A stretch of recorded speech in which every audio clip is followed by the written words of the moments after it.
Not So Critical Update for Friday, August 27th. Today, China, surveillance, censorship, and privacy, all in one. Recruiting disgruntled workers to deploy ransomware. Calls for regulation of biometrics. And now your hosts, Mike Sutton and Peter Lowe.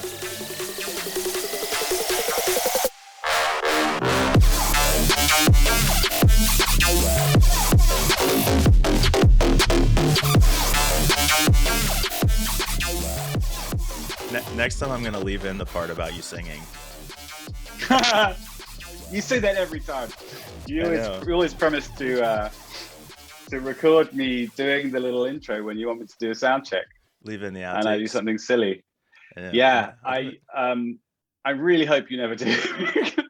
Well, I always forget to start the recording early enough. It's always during our initial setup, and we don't get there. Yeah, I know. I that's deliberate. I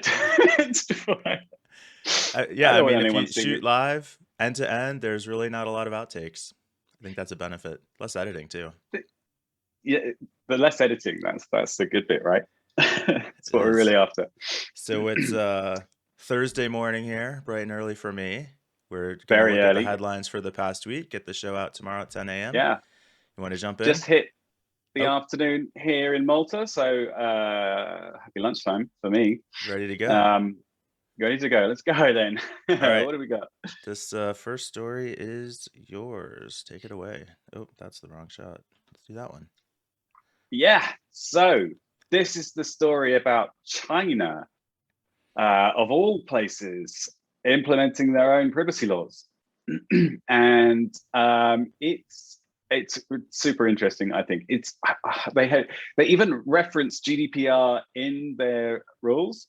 It's the PIPL, it's the Personal Information Protection Law, and it's apparently pretty strict.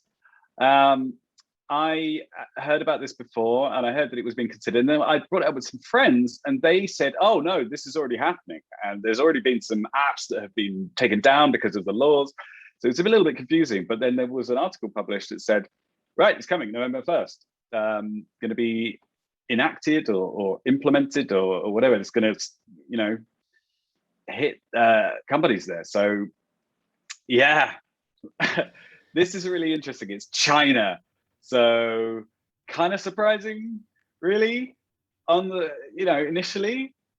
What do you think, Mike? I know all I could think when I was reading the article is like that with the amount of state surveillance, how are they concerned about privacy? It seems very incongruous to me that a country known for censorship and spying on its own people would still be worried about protecting the privacy of its citizens. I wasn't totally... That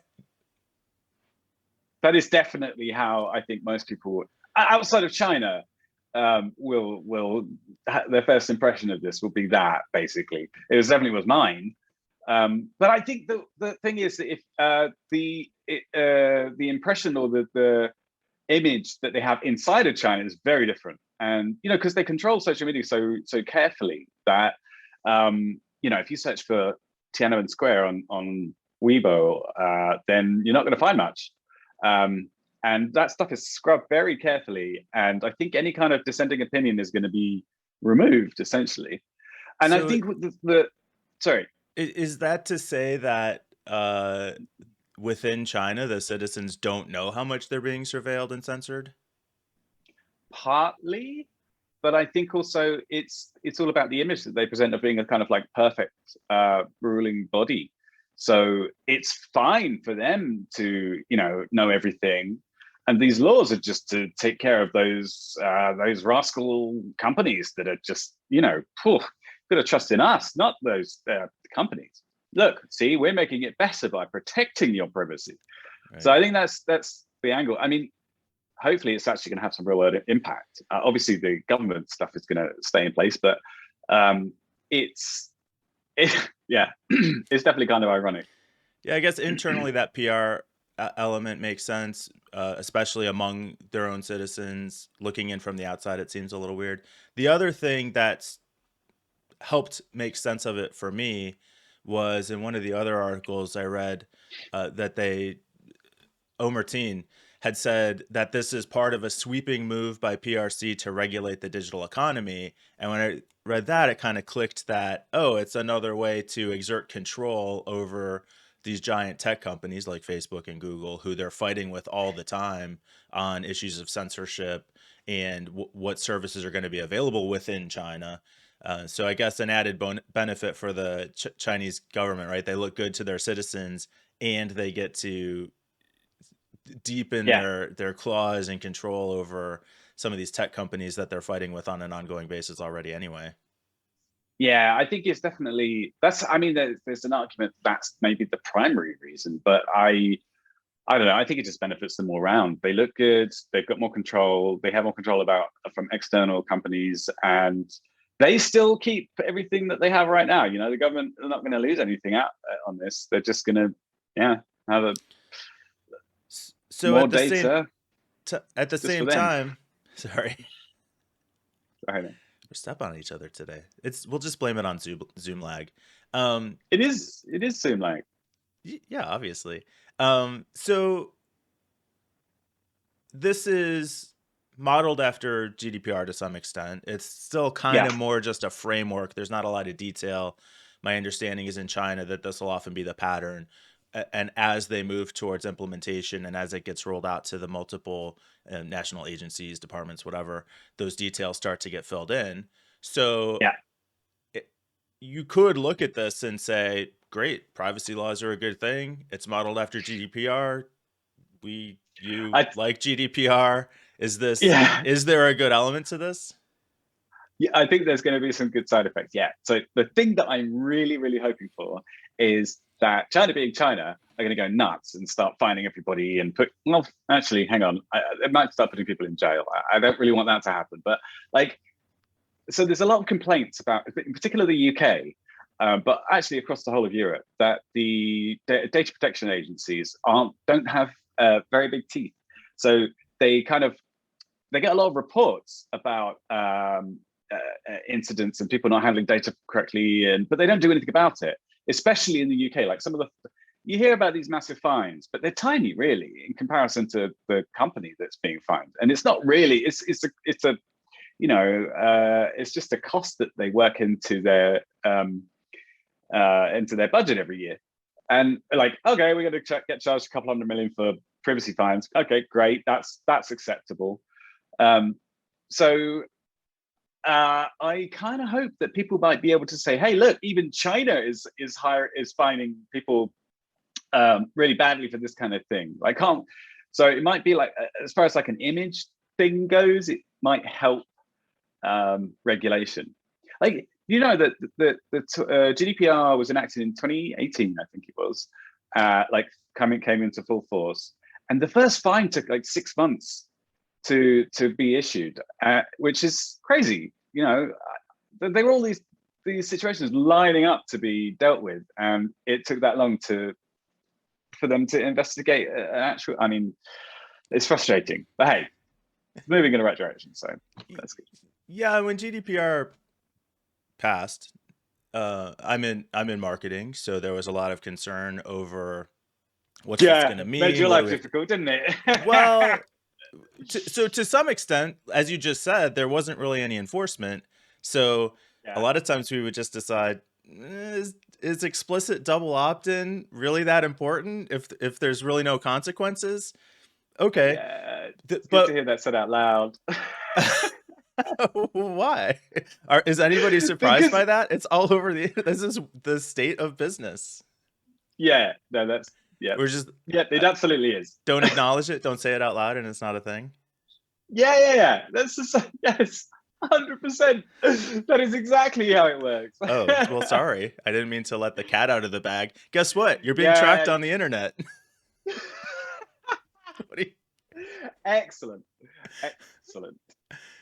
But that's my whole problem. If I give somebody, so one of the things in GDPR that doesn't totally make sense to me is if I want to opt in for a white paper, I can opt in for the white paper, and my expectation could be, according to GDPR, that I'm going to get that white paper and you're never going to contact me again. Come on, that's ridiculous. If I opt in, that's obviously a lead generation technique. I am delivering the white paper to you. I get your information in Okay. exchange. That's the deal we're making. All right. Okay. So we're back to this old chestnut, are we? Listen, right? Is today If the day? yeah, every day is the day, man. All Come right. on. No, okay, so let's say I walk into a restaurant and I pick up a menu or something. I don't then expect to start getting spam from these people. I just want the menu. I don't want everything else that comes along with it. It's not like real life. In social etiquette, when you meet someone at a bar or something and you say, "Hey, how you doing?" Or I don't know, here's my email address. You don't then expect to start getting. I'm gonna swear in a minute if I keep going with this. If I don't then start expecting getting notes about their open mic nights on Tuesdays that they want me to come to, like, no, it's But not how social etiquette works. if it's good targeting and effective communication, you're going to get that and think, "Wow, this does apply to me. I'm so glad that they sent me this." And if it's not, That then you're going if to unsubscribe. That's how the free that market if works. that if it's doing a lot of heavy lifting there, man. Like if it's good marketing and communication, but like how much of it is actually good marketing and Well, I but mean, you of course anything you're involved in, yeah, I'm sure it's great, but like the majority of stuff I get is rubbish. sure, but that's how the free market works. It's so you buy something, they All right, you so have buyer's regret, or it's not what you expected it to be, so you can either return it or you can keep getting it. You're free to unsubscribe. Other if they're delivering okay, value, then you stay subscribed. right. So let's go back to the meeting someone in a bar analogy thing, right?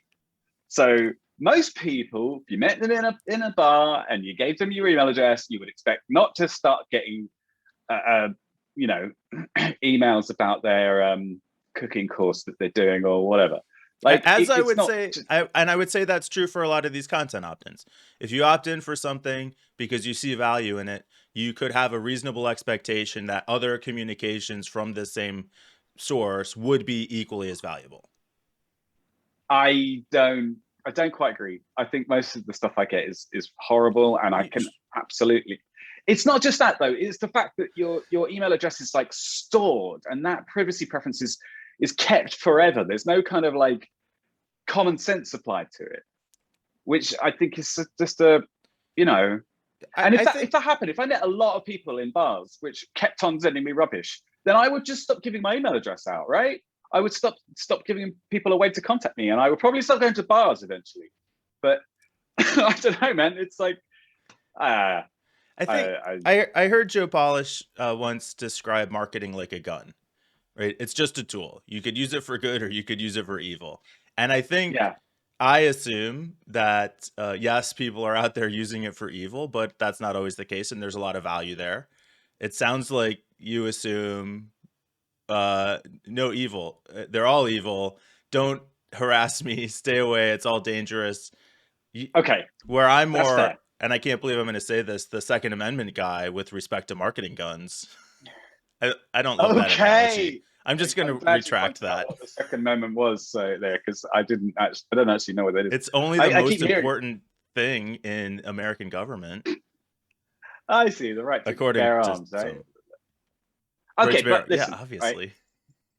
But listen, the problem is, see, I deal with this kind of like ethical, uh, analytic stuff a fair amount because of my block list. And there's a long discussion going on about companies which promise to use your data ethically and not track like everything about you, not link it with other data. And actually, yeah, I kind of agree that's a good thing. But the problem is that there are so many bad actors and bad faith entities which are doing shitty stuff and really shitty stuff that I just don't trust anybody by default. And a lot of work has to be done by the industry to kind of reverse that image and that trust problem. That's what it is. It's like the bar analogy. You know, if I get pissed off by 20 different people, I'm just gonna assume that everybody else is a dickhead as well. So And that's what I was right. thinking as you were describing. I think because of the position you're in, you see the bad side of it more than a lot of people. So maybe where I would say yeah, obviously people are being tracked. Get over it. You might say, yeah, obviously Yeah. most people are using this for bad. Why aren't you more worried about it? So it could just So be a matter of exposure. I assume the truth is somewhere in between, but yeah, it is. Let me give you one example that I just particularly on my mind. There's a company. Are we allowed to name shame here? I don't. I guess I it's guess our it's up podcast, to right? you. I don't know. We already Yeah. got banned So from China, so right, that's true. There's a company called Plausible who do ethical analytics. They're an alternative to Google Analytics, and they have some really cool tech in the way that they track people to provide these analytics. And the tech behind the scenes is very nice. They've got some open source code, and they've published some white papers about how they like hash IP addresses and this kind of stuff. But they implemented a thing where, do you know about? Well, there's a thing called CNAME cloaking where you can hide the third-party request, and they set up their own custom.plausible.io, which they want everybody to create a CNAME for, and in their documents they have the CNAME. We added that to our block lists, and apparently pissed off a bunch of people. But hey, and if you're blocking it, you're basically saying I don't want to be tracked. So what they did is they've added a proxy JavaScript so that instead of contacting their site directly in any way, you still go to the first party site and it proxies the tracking back through to plausible servers. This is in their official documentation, and it's specifically to circumvent ad blockers, right? And their reasoning is, oh, but we're not doing anything bad with this data, but they are completely disrespecting the end user's decision not to send that data in the first place. And it really pisses me off. Like, I mean, it really annoys me because they're supposed to be all about ethical analytics and they won't stop doing this. The reason is if they actually block this, if they allowed people to just easily block their service, all their customers' numbers would go down. That is the simple reason why they don't want to do it. And I'm shouting now because I am annoyed. yeah. Is it just anonymous that's the tracking, kind of or does that not even matter? It is anonymous tracking, and they are doing some great stuff. And honestly, I was a huge fan of them. But this kind of really deliberate workaround to end user preference it upsets me. But if it's They anonymous claim, tracking and there's no PII involved, what's the problem? well, it doesn't matter. It's my choice. It shouldn't matter. Like, okay, well, no, we're handling your data fine, so we can have it. Like, no. But it's not your data; it's usage data for the site. Right. So there is a certain level of data which is, I think, fine to pass on. But if there is a way to block that, and I say I don't want to do that, and then you say, no, we're going to make a workaround that's the technical workaround to because we think you're wrong. That sucks. It's the like, Yeah. If there was a guy in a bar that I gave my email address to, and I said, hey, please get rid of my email address afterwards, I would hope that he would. Or I don't know. It just annoys me, man. And I guess you could go back to consent and say, God, I'm really getting riled up today. I would say, well, if you use a site, you should know that you're being tracked.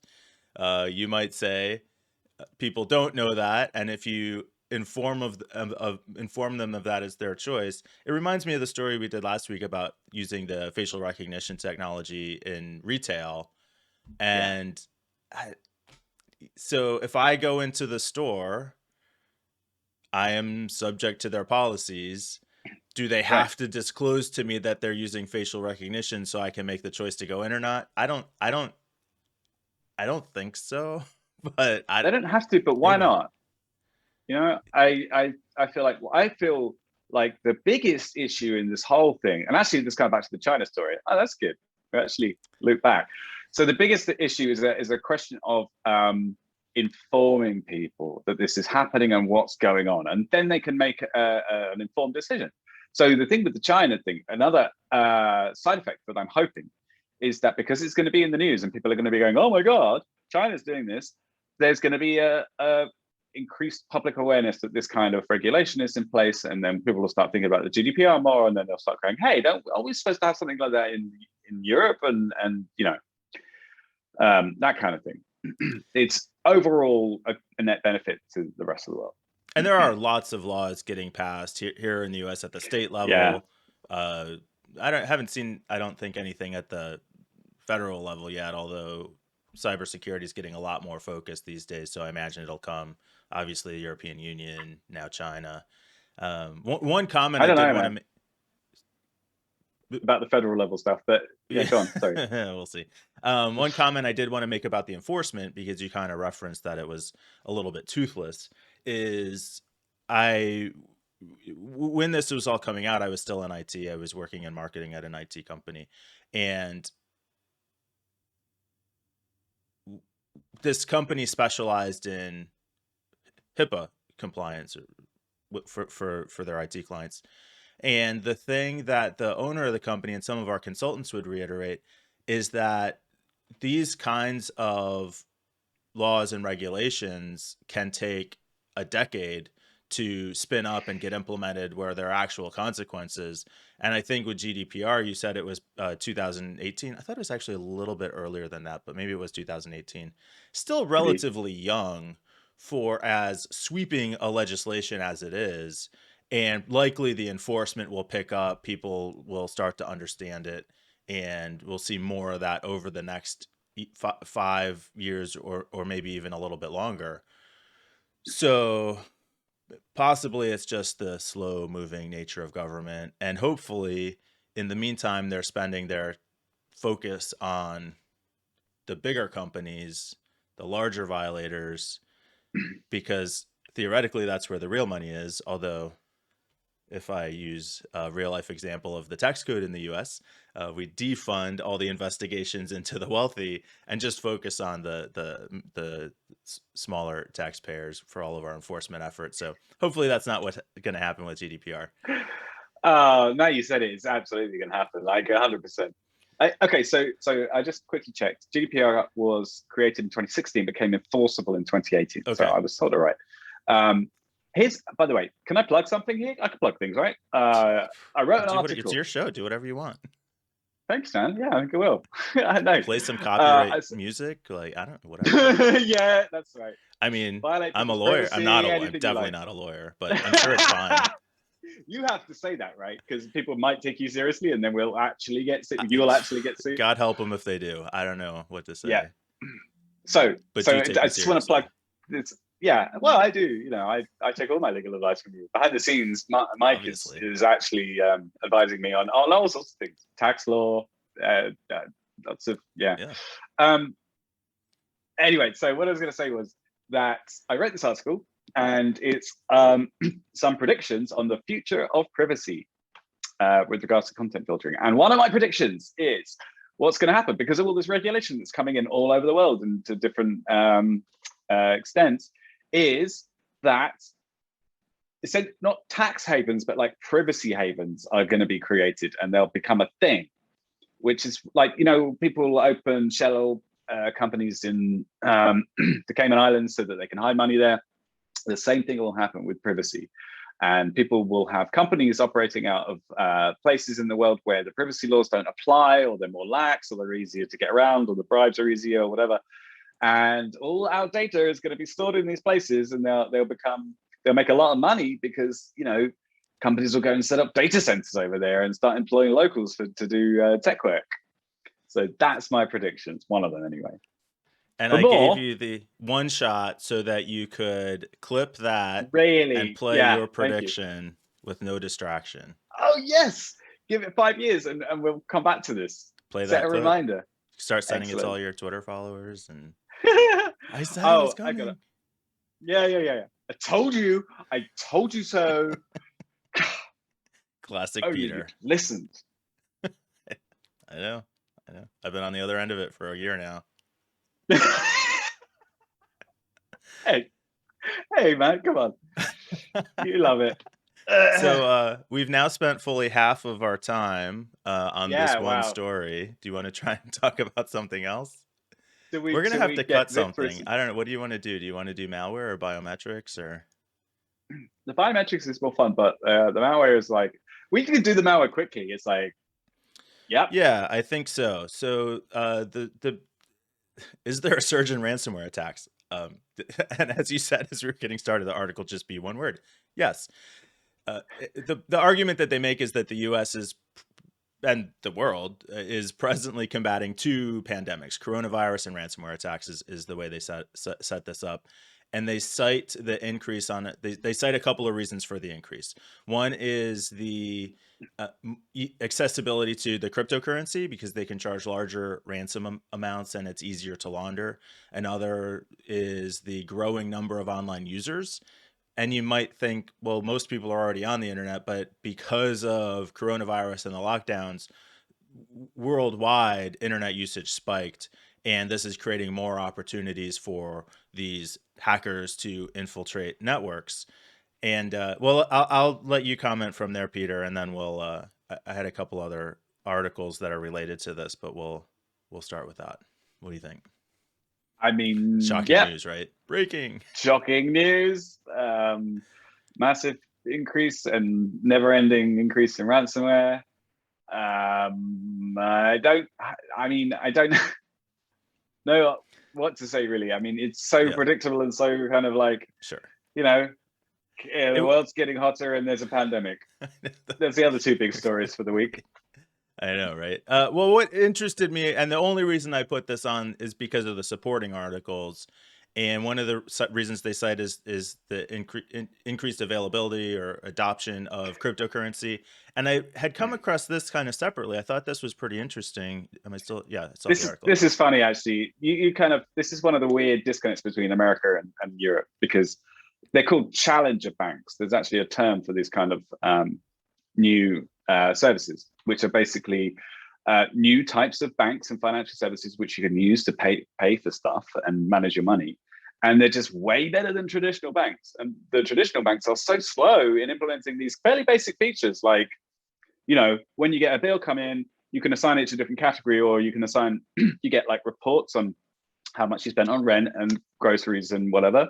And you can have budgeting and you can automatically start saving. There's one really cool place where every time you spend a euro or a pound, it adds a few cents on the top or a few pennies on the top and puts it in a savings account. So you just get a slightly bigger bill, but you also automatically have savings that you don't never need to think about. All these kind of like basic features, which are kind of, the traditional banks are so slow in adding this kind of stuff. So for sure, and we do that. Yeah. Personally, we've got a traditional bank account, but then we have a couple different online accounts for other reasons. Super convenient, very easy to use, ATM integration. It's great. Yeah. And I think that shift to being more comfortable with that kind of thing is what they're talking about here as a catalyst for the growth in ransomware, is that people are just more comfortable with that. So it's easier to get them to think about something like that as a way to pay, where you might not be able to pay a ransom like this out of a traditional savings account or checking account. That's true. You can't write a check to the ransomware gang. It really forces them to work on their marketing and business practices. So it's true. It's true industry. Though. They're more and more becoming just standard businesses, basically. I know. The other part of it that was fun was this focus on trying to recruit disgruntled employees into the effort to spread ransomware. And this is a business email compromise, BEC attack, that they reference a couple times. And I guess I had a hard time. I mean, it seems basically like a phishing attack. In some cases, they're actually trying to get you to install something on your corporate network. In other cases, it's just a social engineering attack to try and get personal information so they can get credentials then onto the network for themselves. In some cases, they say they're going to pay 40% commission on a ransomware attack. I don't imagine that's a check that you're actually going to see in your account very often. But, you know, as with any phishing attack, you only need to get lucky a handful of times. Well, it's a business at the end of the day. I mean, not many companies offer you a 40% discount or something if you sign up with them. But then they're probably calculating the lifetime value of their compromise, and all the other factors that go into standard business. So maybe you get the 40%. Probably Yeah, unlikely because they're criminals, but 40% seems like a lot. why not? They have to do a lot less work. I guess. I don't know. I guess if you say that getting on the network is the hard part, then you could argue that you're saving them a lot of effort trying to get that foothold. This was another one. We had this kind of blocked off as another section, but this story is about how basically it's a leak story about somebody who worked as a hacker, took their manual for hacking and released it online. And it just was funny because step one was Google the target company and see what you can find out about their revenue. Seems obvious. Everything in life starts that way, doesn't it? Yeah, pretty much. I've lost the ability to remember things these days. Everything is just search for it now. I don't retain anything.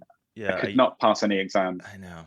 It's I mean, it's good and bad, right? With programming, I always felt like my strength was understanding the control structures, and the syntax didn't even matter because I could look it up, and that's gotten me really far.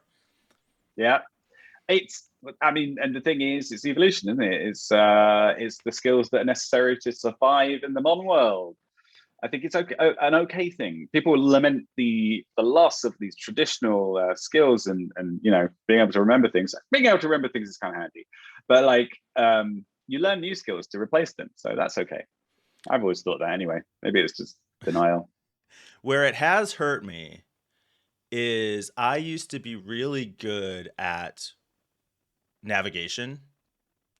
So if I drove someplace or went someplace once, real life navigation, not like real life navigation, left-hand menu.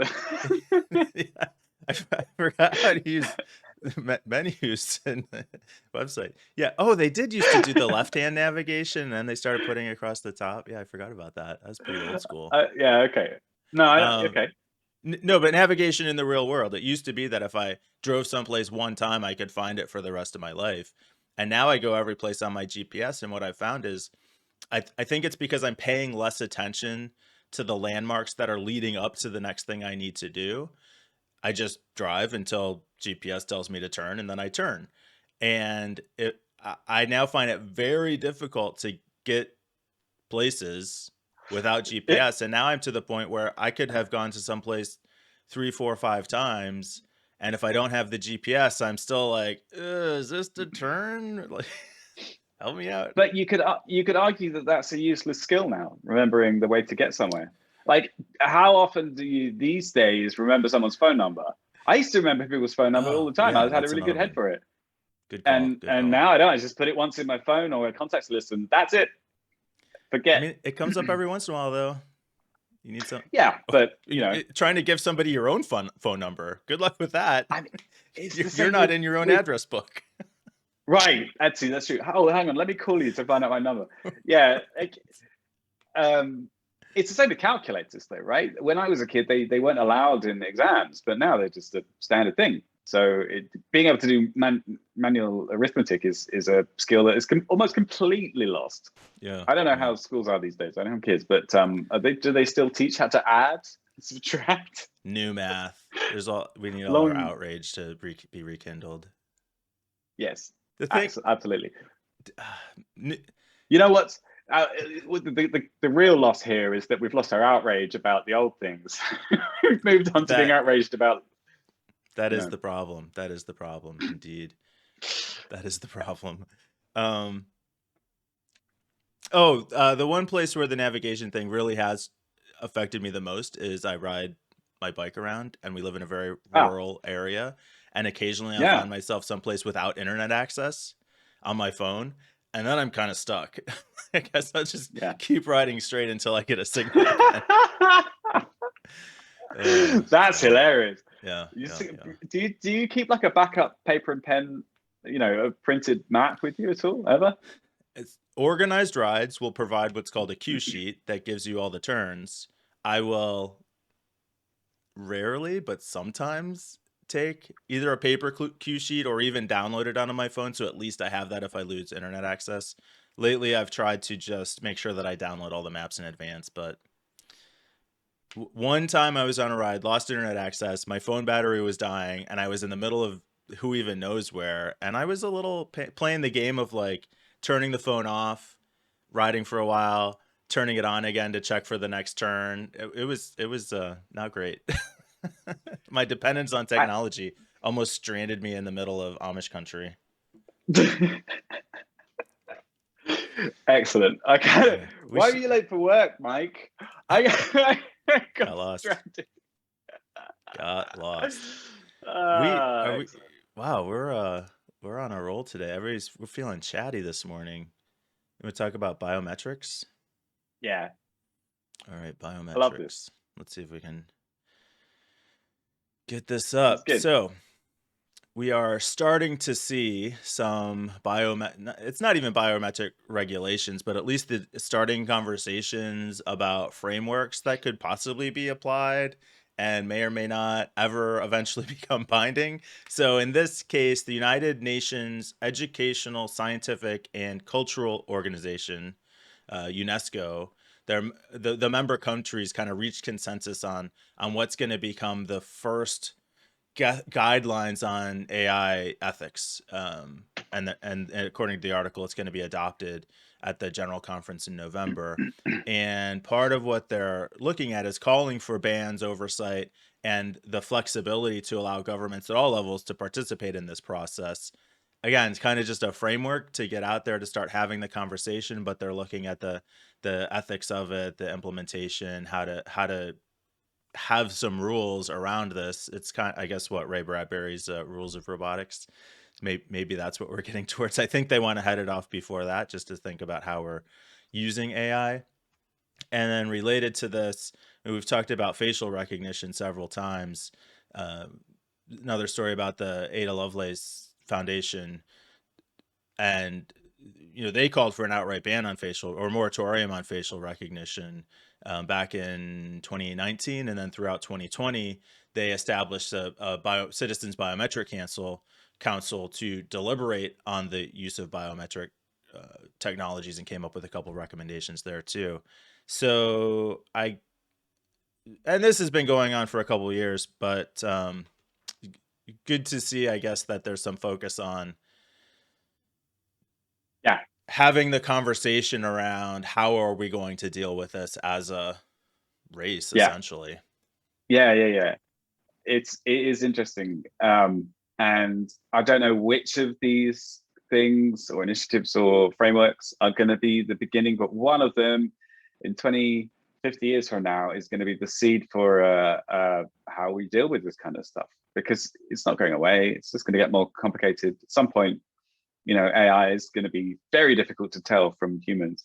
Not soon, I don't think, but um, it's good to have this conversation, and it's really important. The thing that always strikes me about this kind of stuff is that it's we're the armchair critics, right? We sit here and we can kind of think about this stuff and talk about it and make judgments, but these guys are like really sitting down and thinking about it for months and coming up with, it's a lot of work because behind the scenes have gone into all this. So I mean, it's also weird that this is stuff out of sci-fi books that I read. It's Isaac Asimov, by the way, Three Oh, Rules of not Ray Robotics. Bradbury, sorry.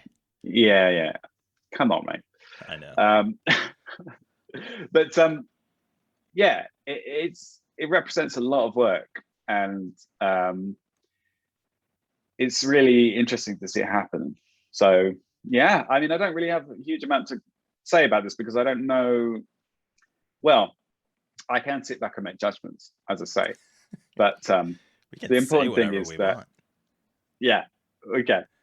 But the important thing is that it's happening, like you say. Good to see. Eventually it'll be like GDPR, right? Then I'll just be mad that I can't do what I want with AI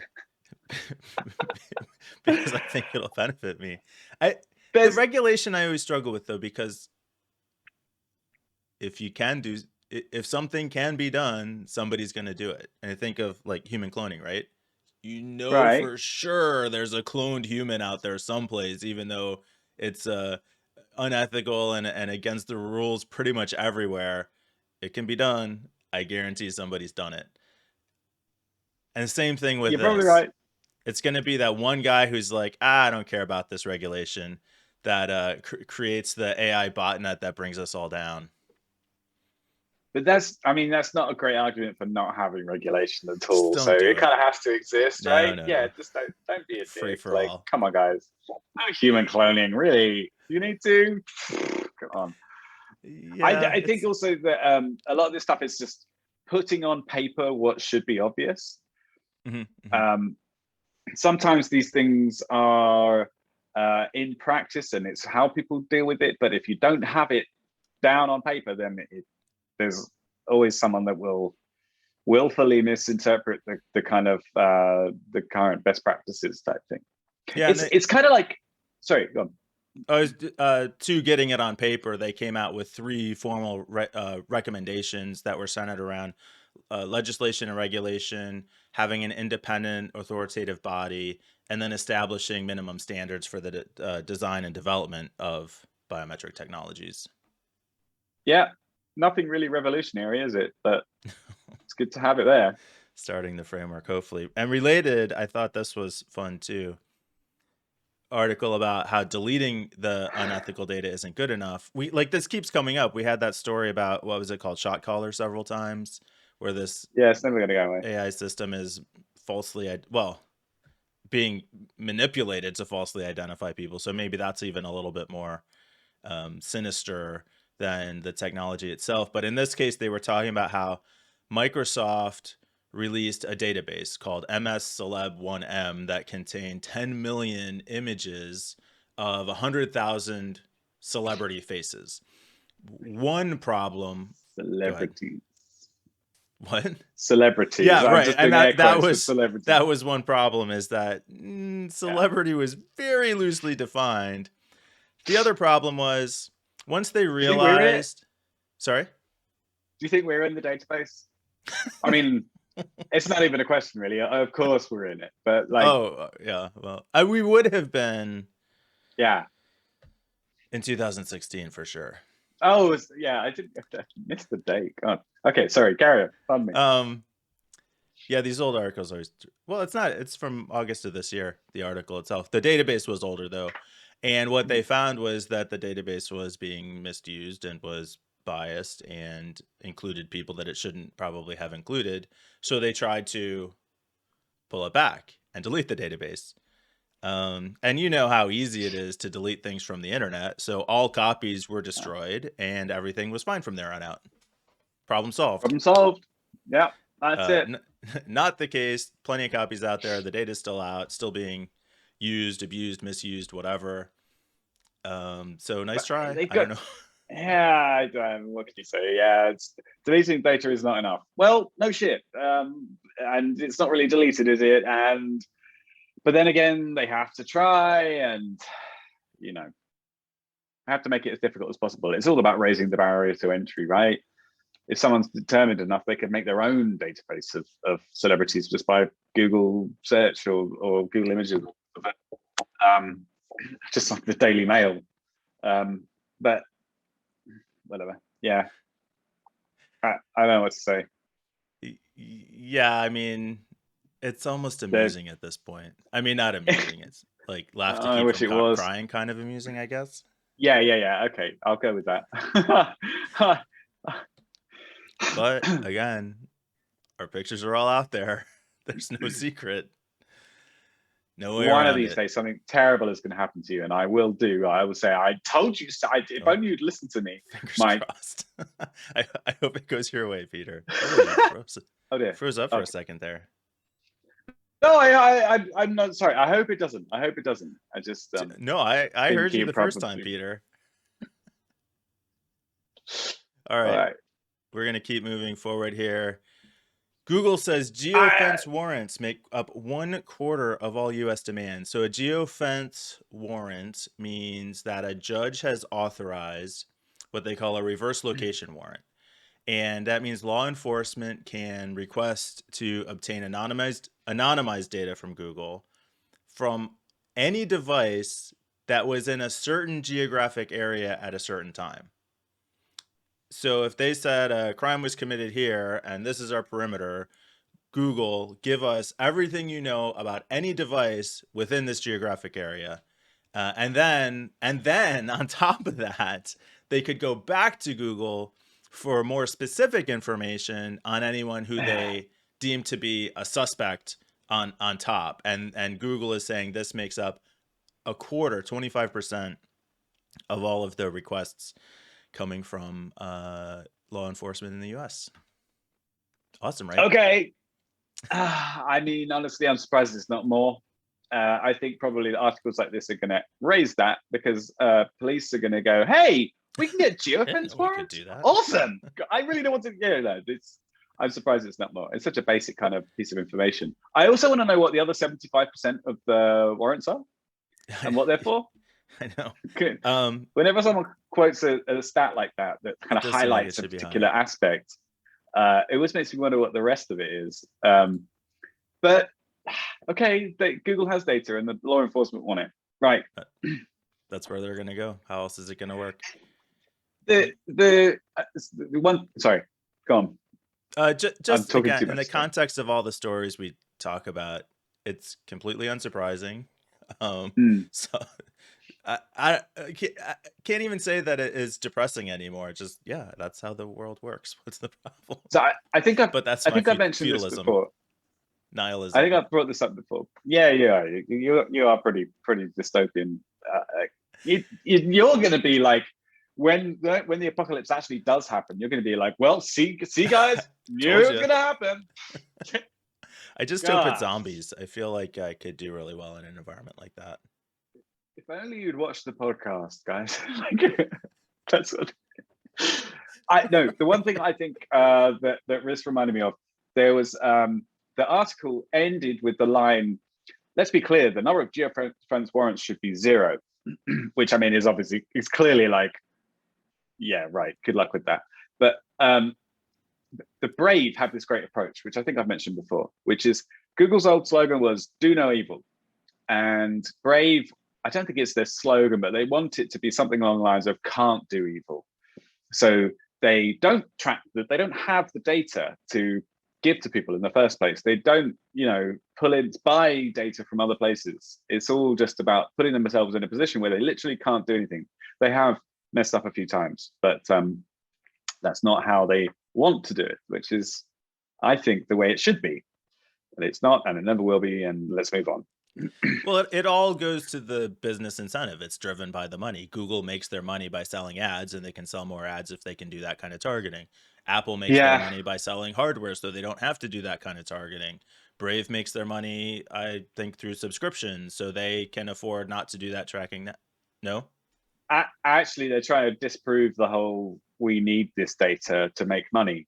Okay. The two ways they make money mostly is through this thing called Brave Attention Tokens, which is BAT. So it's a way of micropayments that let you tip websites that you go to, and then you can actually use it for real money. There's also stories about people who have been tipped, buying coffees and things, and more. It would be so annoying if somebody tried to give me that as like money. What am I supposed to do with this? It's easy to convert into actual cash, though. That's the thing. They want to make it a usable currency. Everybody wants their crypto to be usable currency. I don't know anything about that. I don't care. Whatever. I just. You just wanted to have a little snipe at crypto there, and I'm happy that you do, because I am with you on that. I am not a fan of crypto at all. Anyway, the other way is advertising, contextual advertising, and affiliate stuff, where you're looking at pictures of horses and you get an ad for a horse magazine, or vice versa. I don't know. You're looking at pictures of carrots and the supermarket ad pops up, but it's just not,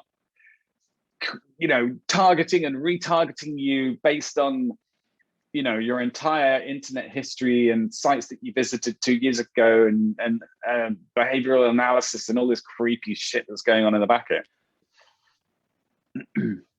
All right, I'm going to start shouting again if we do. Let's come on. How am I supposed to see relevant ads from the site that I visited 2 weeks ago to remind me that I wanted to go back and buy something? I think that's what you're missing, Peter. You're right, because that would help me. Yeah. I just don't agree, man. I just don't agree. It's I mean, hypothetically, I can see that maybe there is a tiny, like 1 in 1,000 up. I just, 1,000. oh God. 1 in 1,000 is fine. They measure ad rates and cost per thousand, so that's perfect.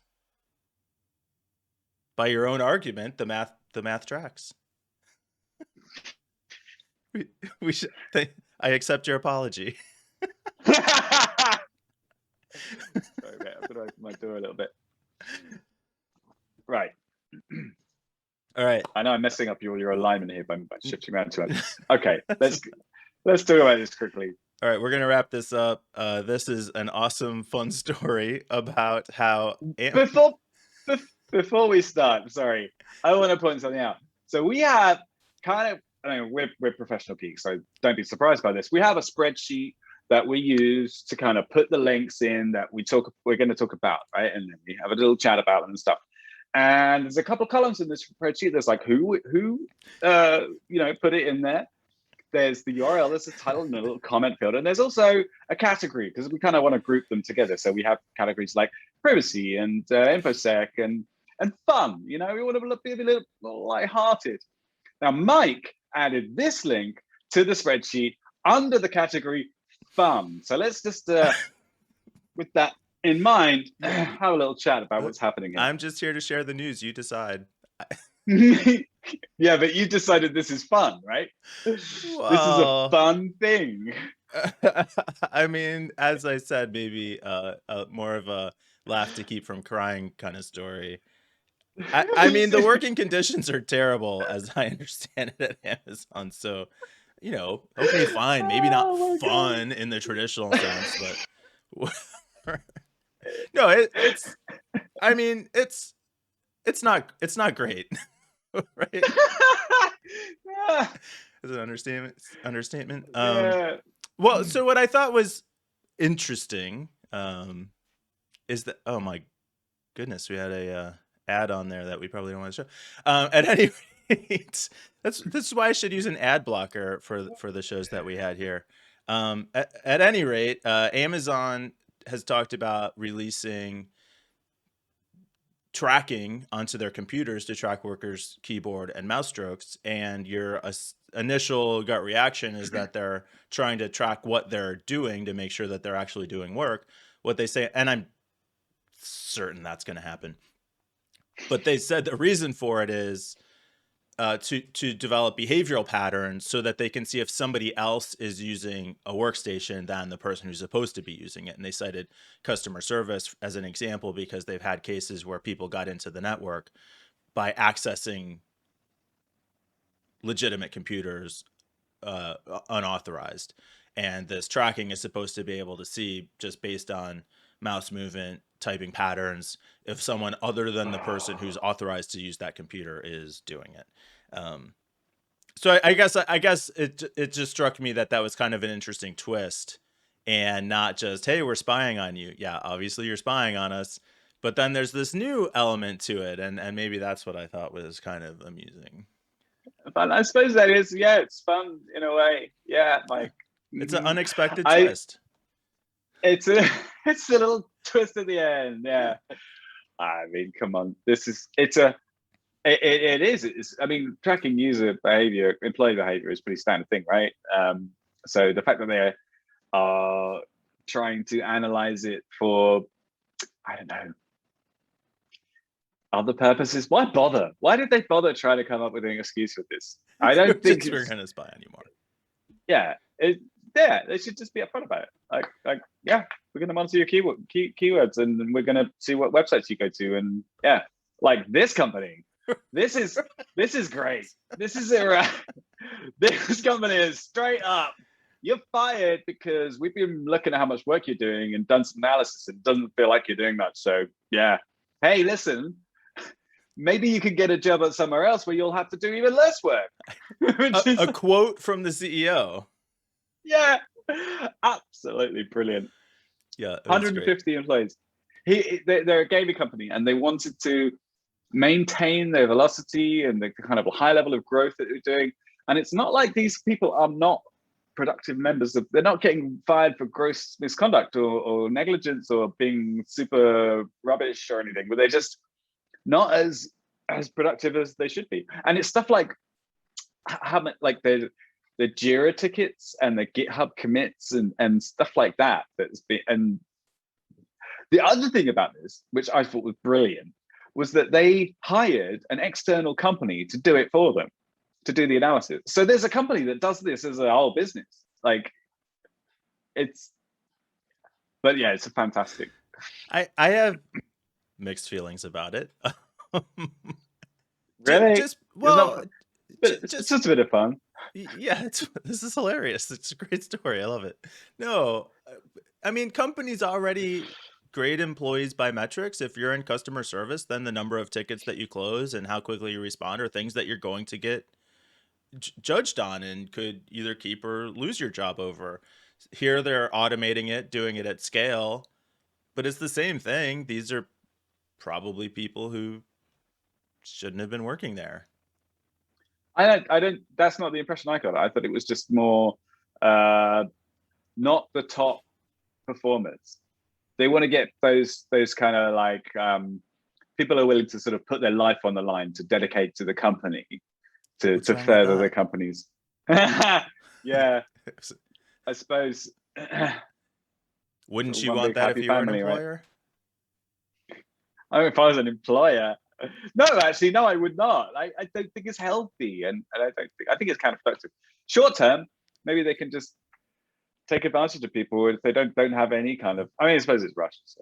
Well, if it ever happens, I'll come work for you, since you don't care if I just spend all my day online.